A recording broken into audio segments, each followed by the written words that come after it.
is to draw undue attention to their human form by displaying unhuman-like qualities. The Lord Alpha smiled. It wasn't pleasant. Just so. He looked up at the assembly, his eyes flitting over everyone. For a moment, his gaze halted at me, then continued to slide over the rest. The law in this matter is clear. Camellia Waite is sentenced to 3 months' detention and 20 lashes. The crowd sucked in a collective breath. I balled up my fists. You appear unhappy, Corrigan. Is there a problem? He didn't even have the stones to confront me publicly. He was using the voice to show his displeasure at my open disgust at his actions. Only Pack Alphas and the Lord Alpha himself could initiate telepathic mind-to-mind contact. Once the conversation had begun, however, any contacted shifter could answer. It made it easier to keep control of us when we were in animal form, or to keep veiled threats private. I kept my expression blank. I think perhaps you are being too harsh, Lord Alpha. The only sign he heard me was his dark eyes narrowing. Then he swept from the room, leaving the poor werewolf to her fate. You're treading in dangerous waters, Corrigan, Stain said matter-of-factly. He's within the law. I snorted. Perhaps. He does have a rather unimaginative take on it, however. The human would have died if she hadn't intervened. We have to be careful about exposure. That's what the goddamn mages are for, I answered shortly. The Harpy's attack had already created that exposure. What our Lord Alpha is doing to her is unnecessary. The examples need to be made. I turned to him. Do they?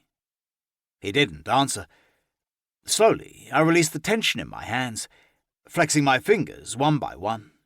I adhered to the pack hierarchy. In fact, I believed in it wholeheartedly. Shifters need to be kept in line. Too many of them are hot-headed and impulsive.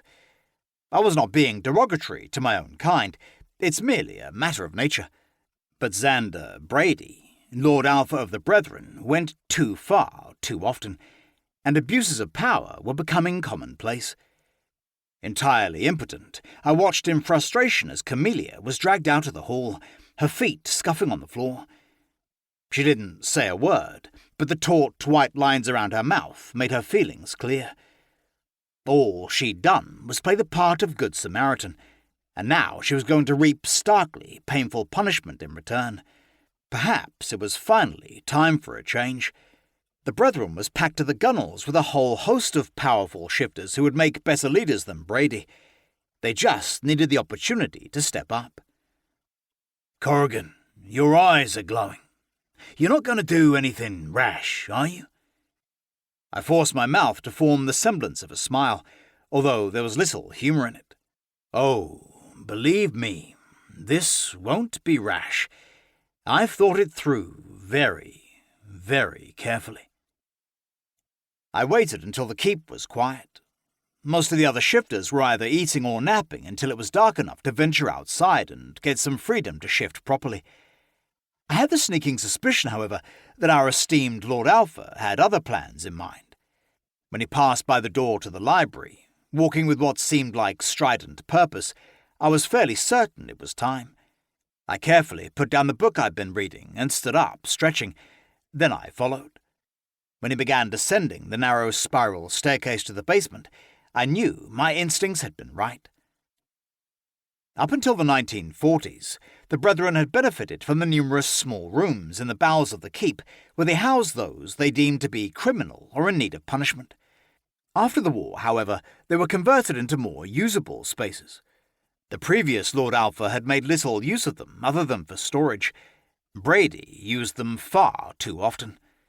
Poor Miss Waite was cowering in one right now, and he was on his way to see her. I tried not to dwell too deeply on what exactly his plans were. Treading lightly, I padded to the top of the stairs and peered down.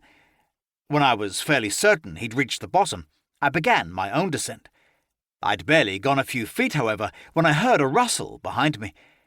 Glancing round, I spotted the worried faces of both Lucy and Boyne. "We know what he's doing, too," Lucy whispered. I growled softly. "Then you know you need..."